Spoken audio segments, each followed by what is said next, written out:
Hey everybody, so just checking back in for those of you who've been watching the channel and those of you who are just coming on or just had this divorce thing happen to you.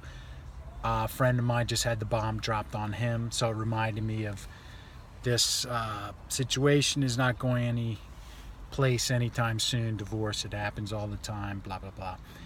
I'm out in California now on a job. I would have never thought I'd be out here again working, but it happened. So that's how life is, twists and turns. And look, if the divorce hadn't happened, I doubt I'd be here.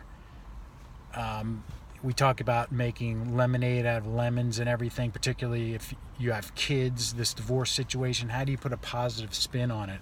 I grapple with that every day, but I think putting a negative one on it is probably worse.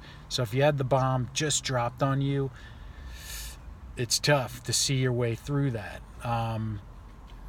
But for 30 seconds, even in the darkest places, I think it's useful to say, what's the positive here?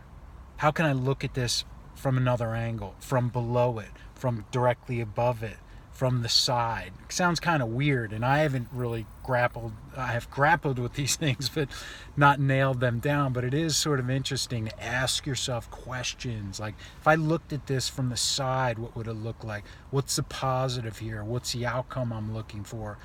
How can I be a cause in this, not an effect? Just the mere thought of saying, what questions can I ask in this situation, I think breaks the mold of just driving into the ground the self-pity, the destruction, and the ashes, and all this dramatic stuff that can take us away from things. Life is meant to be lived. I was watching an interview with I think Jacqueline Smith, Charlie's Angels, beautiful woman in her 70s, such class, and she was saying that her instinct is obviously to protect her children so much, just talking about her as a person, but you can't catch all the raindrops.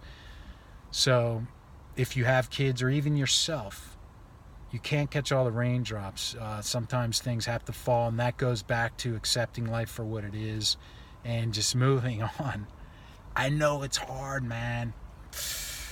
I know it's hard, but that's what we're here for. And if you were a kid, I'm going back to the kids a lot, I guess I'm thinking about my kids, how would you want the person in your life, mom or dad or whoever, to act?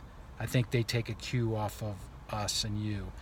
And to end on an individual, if you don't have kids, there's still part of you that follows your lead, yourself. Like I don't want to go corny and say a child within, whatever, but you will follow your lead. You're the leader of this, okay? So look at things differently, ask yourself different questions. Let me know how that works. Take care, and greetings from California. Talk to you soon.